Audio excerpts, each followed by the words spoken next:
so many complaints about the last episode. They're going to kick poor Humpty off the internet if he doesn't start catching some fish. So what we're going to do is I'll send Humpty out fishing, and if there's nothing interesting happening, I'll just minimize the screen and slide him down into the corner like this, and then get on with my rant about fish habitat on the main screen. And if anything interesting happens out on the lake, if Humpty gets a bite, I'll toggle back and put him on the main screen. Pretty cool, eh? I mentioned in previous episodes that even as a kid growing up in Chicago, I had read about steelhead fishing on Vancouver Island in stories written by people like Roderick Haig Brown. And I remember him talking about his favorite fish of all, the rare and elusive summer steelhead. When I finally moved to BC, I learned that nobody fishes for steelhead in summer. After the start of May, the season is pretty much over. Except I remember meeting this one old-timer. I can't even remember who he was anymore, but he told me that you can catch steelhead every month of the year in the fabulous N2 watershed. Of course, he didn't call it that. That's my name. Now, even back then, I never met anybody else who ever claimed to catch steelhead in summer, even if they were lying. So I paid no attention to what this old guy told me, but it always stuck in my memory. So over time, I started fishing for steelhead, and I actually caught my first steelhead ever in the N2 River. In those days, the whole river was all virgin timber. You had to take a boat up to the mouth and then hike and wade upstream from the mouth. There were no roads, and you just had to wade up from tidewater. So decades went by, and I kept on fishing in late winter like everybody else. But I never forgot what that old guy told me. And when I moved back to BC to retire, I began to go back at other times of the year. I was trying to gather some data in regard to the null hypothesis that you can't catch steelhead in summer. And in previous episodes of the Basstravaganza, I've documented Humpty ticking off the months one by one until by the end of episode 9, I was down to only 1 month of the year when I had not caught a steelhead in fabulous N2 Lake. And that month was June. And by the way, that was the only month of the year when I'd never tried fishing for steelhead. So you can see where this is going, and you know exactly where I was going to be next June. So here I am out on fabulous N2 Lake. I had just set up on my spot when a rain squall passed over. So I had to dash under the overhanging branches of a cedar tree and wait out the shower. Now the shower has passed, and I've turned the camera on for the final test of the null hypothesis. The first time I ever tried to catch a steelhead in June. I started the timer exactly when I turned the camera on. Now let's see how long it takes Humpty to get a bite from a June steelhead. I'm throwing out a giant MEP spinner. This was back in the days when I still used store-bought spinners. Well, this is getting pretty boring. I'm going to minimize this and get on with my tale of two rivers. We'll slide Humpty down there in the corner, and if anything interesting happens, we can zoom back in on him like this. In the previous episode, I went into some detail to show changes that have occurred in the N2 River after clearcut logging. Now let's look at some of the impacts from these changes. First off, let's shift our attention from fish for a moment and think about trees. Most of the canopy here was ancient Sitka spruce and red cedar, mostly over 1 meter thick and sometimes over 3 meters at the base. These gigantic old-growth logs are worth a small fortune as lumber. And the important function the big riparian trees provided in terms of bank stability is turned into a fisheries disaster when they plug the channel with masses of driftwood. Both as lumber or as riparian habitat, it would seem that the value of this forest is enormous. I'm not going to dwell on the cash value of this wood except to state the obvious. Salvaging only a few of these giant trees could generate enough cash to fund a large amount of restoration work. Why let it all tumble into a smashed heap of driftwood? Now let's discuss some of the impacts on fish habitat. Before we take a close look at N2 River, let's take a quick paddle around the N5 River and remind ourselves what it's like in this unlogged stream. Even though this video was shot during one of the most crippling droughts in recent BC history, when all fishing in all rivers across southern BC was shut down due to low stream flows, notice that there's still enough water here to float a canoe between the pools. And notice that there are big, deep pools filled with clean water. And notice that on this day there are big fish holding in the deepest pools. Notice that the pools are stable. The old-growth trees growing along the shore are proof that this channel has not shifted in centuries. The tree cover keeps the stream cool. Notice that the huge trees hold the riverbank in place. The roots of these big, immovable trees force the flood currents to dig deeper instead of spreading out wider. It's these big trees that create the deep pools. The riffles between the pools are stable and submerged under steady flows. There are no huge log jams that plug the river and slow the current and force the river to deposit sediment that buries the main channel. Instead, large isolated drift logs with their root wads locked into the roots of big live trees provide obstacles where the current scours deep holes and channels. As the river approaches the lake, it flows over a bed of superb, stable spawning gravel, where salmon and trout hatch thousands of eggs every year. Now let's compare these scenes with video I shot during similar drought conditions at N2 River. This is the same type of location, a similar sized river flowing into a mountain lake. Do you notice a difference? There's no visible water. The channel is wide, very wide. In places it's 5 to 10 times wider than the channel at N5 Lake, but it's dry. Instead of deep pools, there are acres of dry gravel littered with fresh driftwood. When the flow drops in N5 River, the young fish move back into deeper water in the middle of the channel. When the flow drops in the N2 River, the little salmon and trout are stranded in isolated pools, separated by huge dunes of gravel. The entire area is buried in flood gravel, so when it stops raining, the flow percolates through the gravel instead of flowing over it. Nowadays, there's often no surface flow at all upstream from the lake, just isolated, stagnant pools separated by enormous mounds of gravel. Many salmon and trout fry are trapped in these pools every year. They can't get back to flowing water because the river is now flowing underground here. When the surface flow stops, the pools become stagnant and clogged with algae, and the water quality gets stinky. Let's check back in at the lake. You can see that it's been over 5 minutes and Humpty hasn't had a single bite. It's almost as boring as listening to a talk about river hydrology. I think I've mentioned before that Humpty has a very short attention span. If he doesn't get a bite soon, he might just pack it in and go find something more fun to do. He might decide to hike in and look at some giant trees, or go up and film the smash zone where the river enters the lake, or go film the mew gulls that nest on this lake, or just sit out on this beautiful lake and watch the mountains. What if the star gets so bored that he walks out on his own show? Oops, pay attention. All right. I think I had a bite. Could be my first June steelhead. 6 minutes and 2 seconds. It's a slow day at fabulous N2 Lake.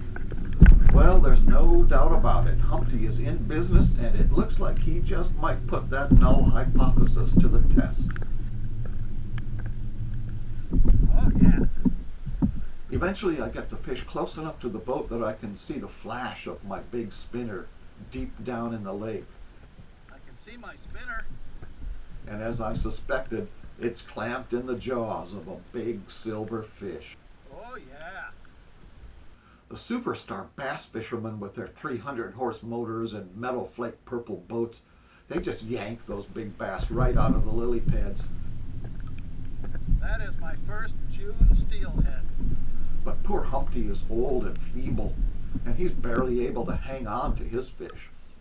I'll start the timer again, beginning when the fish chomped the spinner. This fish took one look at Humpty and made a quick executive decision to head the other way.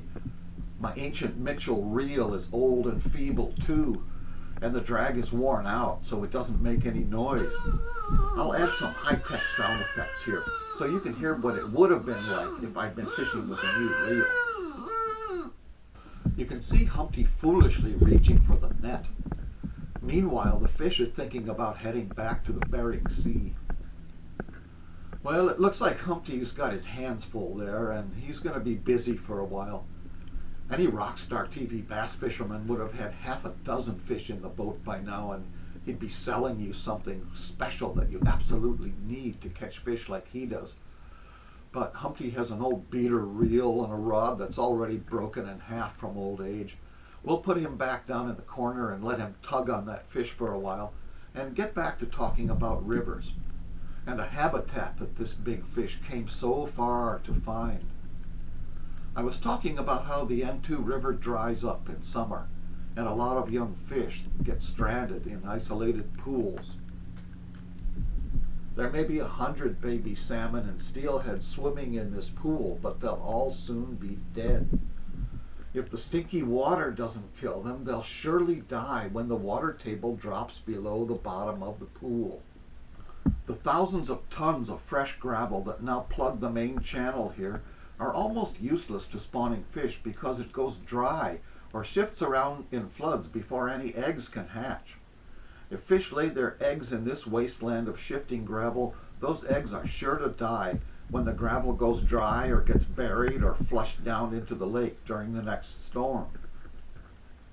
Well, this fish is determined to head back to the shallow water where I hooked it, and the wind is pushing me that way too, but I have an electric motor and the fish does not. Boy, by the time I get him close to the boat, the wind is blowing me back into the shallow. Don't want that. Oh, that's a nice fish. Oh, that is a nice fish. Missed, man. Notice that except where there's slime algae growing in stagnant water, the gravel is shiny clean. It's almost dead. Nothing grows in it because even if it stays wet, it shifts around with every rain. Well, this fish is pulling my whole boat in towards shallow water, so I have to turn on the zirconium ionic booster on my electric motor to try to keep it from getting in where it can tangle me up in a weed bed or snag me off on a log. I'm letting out line while I drive out to deeper water, but always keeping the line tight so the fish can't spit the hook out. I'm using 10-pound test nylon monofilament line, so the further away the fish gets, the more stretch there is in the line and the harder it is for the fish to shake loose. There's little chance for aquatic invertebrates, which may require years of relatively stable gravel habitat to reach maturity. There are almost no insects growing in the shifting beds of gravel here, even when they are underwater. There's little food for fish here. In the logged-off river, the wetted channel is just a trickle surrounded by acres of dead, dry gravel. Hello there!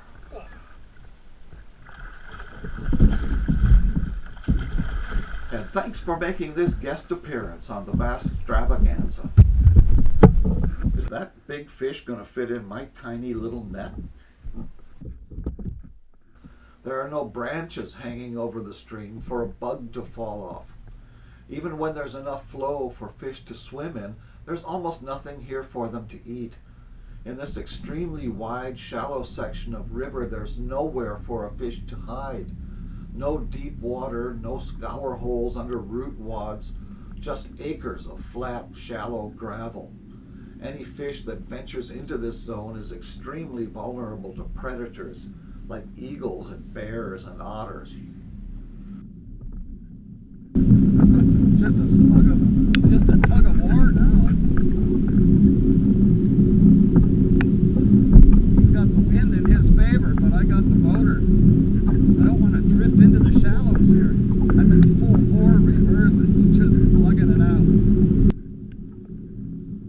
There's probably just as much water flowing into N2 Lake on this day as there is flowing into N5 Lake, but here it's flowing beneath acres of flood gravel and smashed wood, not on the surface where fish can swim in it.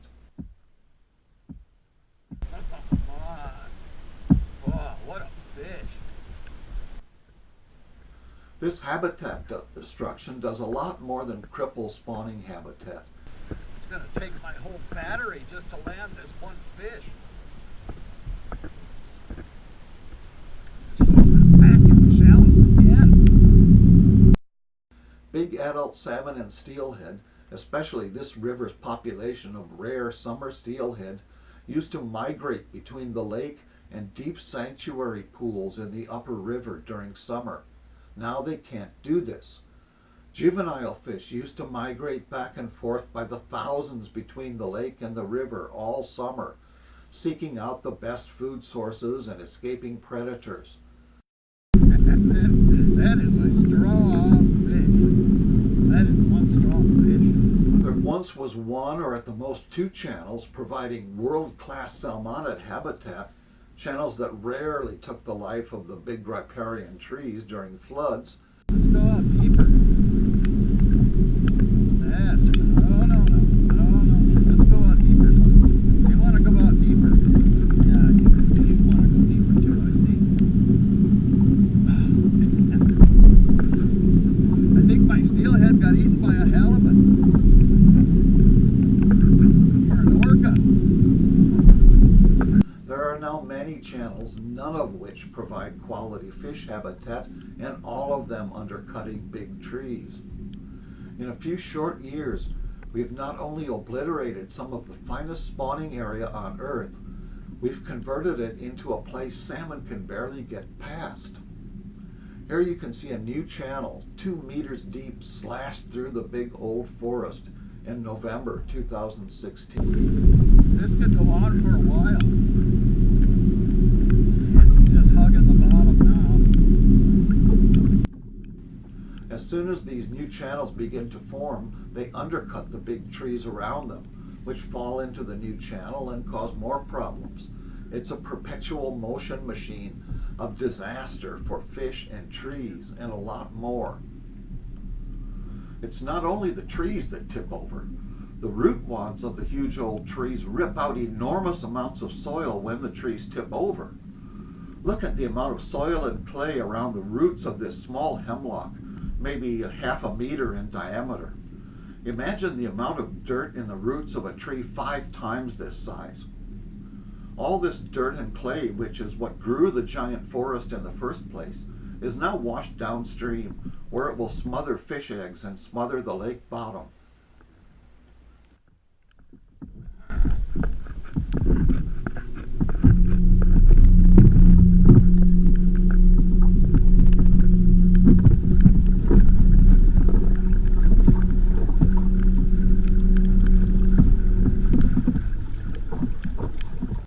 The standing forest acts like a giant sieve, straining out all the big driftwood and most of the boulders, and clogging up the natural flow.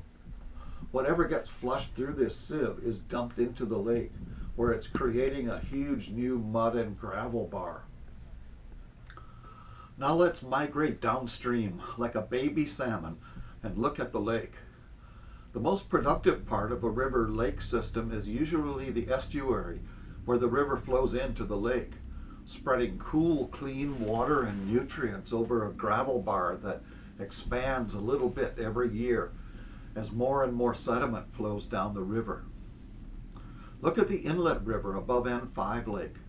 The gravel bar is stable with no sign of recent disturbance. Immediately up from the lake is a reach of superb spawning gravel.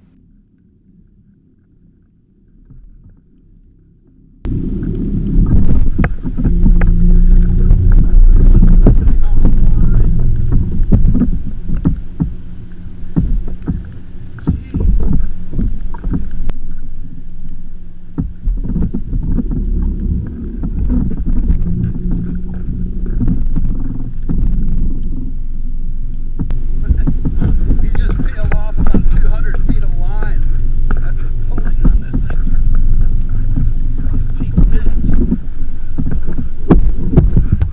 I was there, the shallow water around the bar was swarming with small fish, tiny trout, salmon, and sticklebacks, and there was a healthy mix of algae and rooted aquatic weeds growing on the bottom. Maybe I got a chance. This is my chance while the wind dies down. Oh, I think that tired him out. Coming right into the boat now. Let's have another look at you, big boy. Now look at the outlet of Upper End 2 River. The old western main outlet from the pre-logging era has been almost abandoned as the river blasted down the eastern outlet and flushed thousands of truckloads of fresh gravel into the lake. The old shoreline there is buried under a layer of gravel and mud 20 meters thick.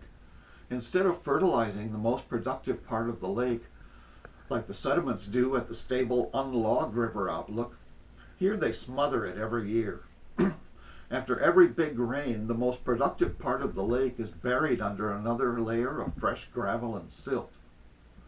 In recent years, as the main channel gets plugged more and more,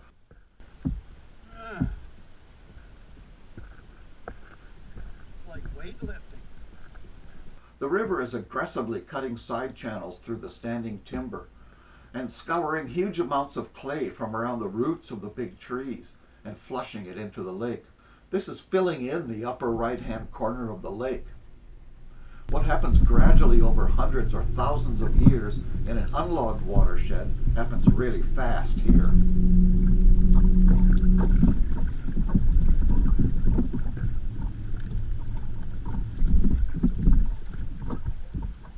The larger sediments are flushed down the new main channel and sink to the bottom as soon as they enter the lake, where they're building up a big gravel bar. The clay and mud don't settle immediately.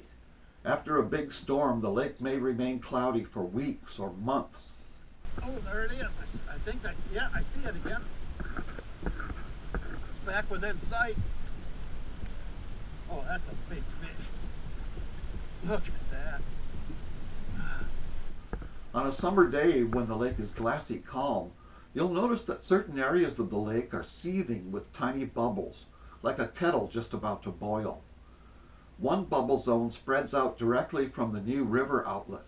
The other appears to be a plume that spreads out from the outlet of the only main tributary creek to this lake, which was also clear-cut during recent years. My suspicion is that the bubbles are methane, formed by bacteria digesting organic sediments that have been buried in fresh mud. What are the ecological impacts when you have large sections of the lake that are constantly bubbling with methane gas? What effect does this methane bubbling have on oxygen levels in the water column?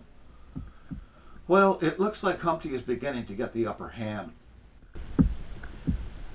Oh, you're not going to fit in my net. Let's go back and check him out. We're getting ready for the showdown at the OK Corral, so you can see me setting and resetting my old worn-out drag. The closer the fish gets to the boat, the easier it is for it to snap the line. But if I don't keep the drag tight, I'll never get this fish near my rinky-dink little net. I'm keeping tension on the fish while I hold the boat offshore with the motor and get my drag set just right for the last pass into the net.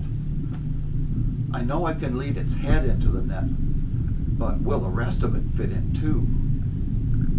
By now my right forearm is burning. It feels like somebody's pouring battery acid onto the muscles.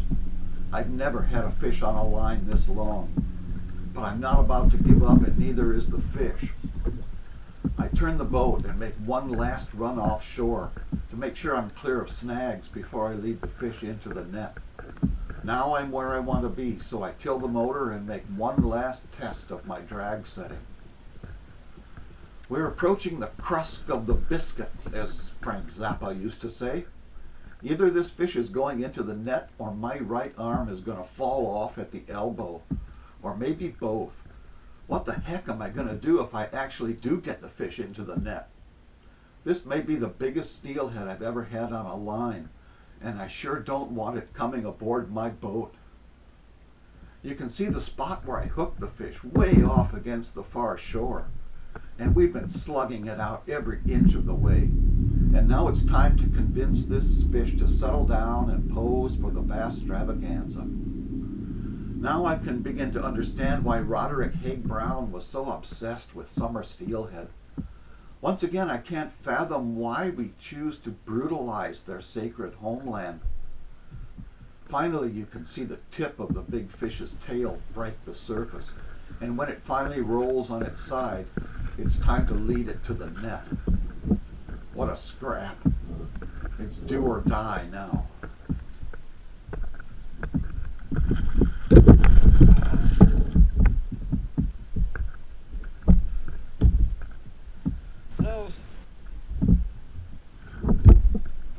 So I never disproved the null hypothesis, but I came pretty darn close.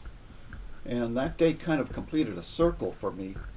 Wild steelhead from the same watershed during every month of the calendar. The net was too small. I told you.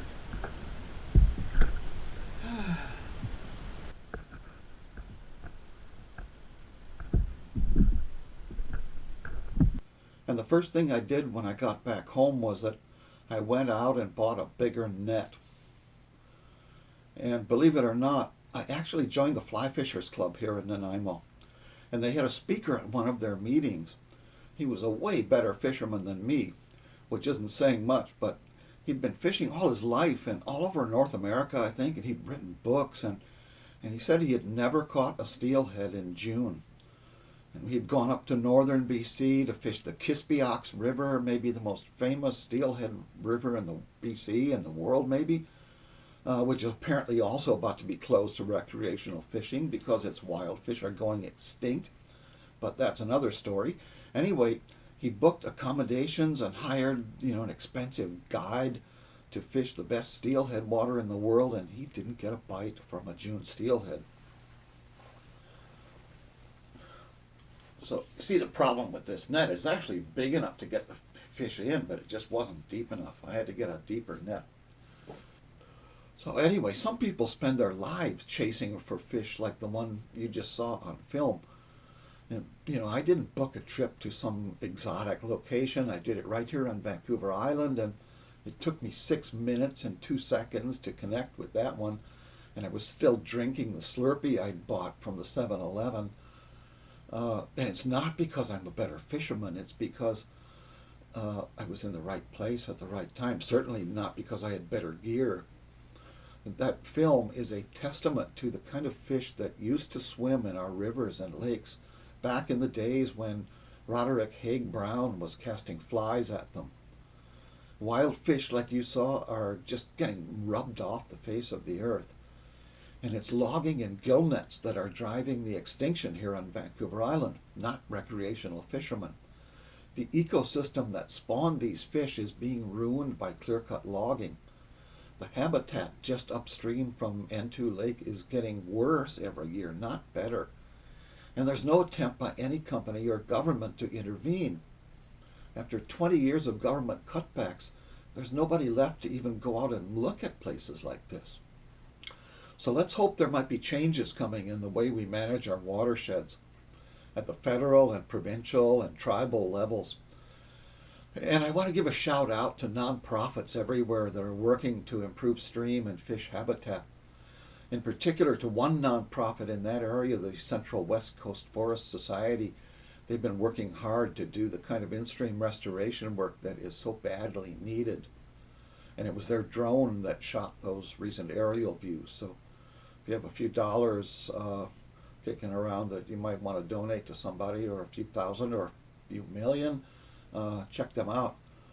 And I'm going to produce one more episode in this Tale of Two Rivers series that will suggest how humans might intervene in this valley to limit the ongoing slaughter of giant trees and to restore and improve the stream habitat for salmon and trout. But first we need to take a break from all this carnage and ruin and clear our minds and actually go out and catch some fish. So next time we're going to go out and head out on another midnight bass fishing expedition with topwater lures. And we'll make another tribute to our hero, Fred Arbogast. And not only that, You know, something I've always wanted to do after I ticked off the June steelhead off of my bucket list. Uh, I wanted to be the first fishing show that has an interview with a real live extraterrestrial. So next time I'm hoping to have a special guest appearance. Oh, hail Fred.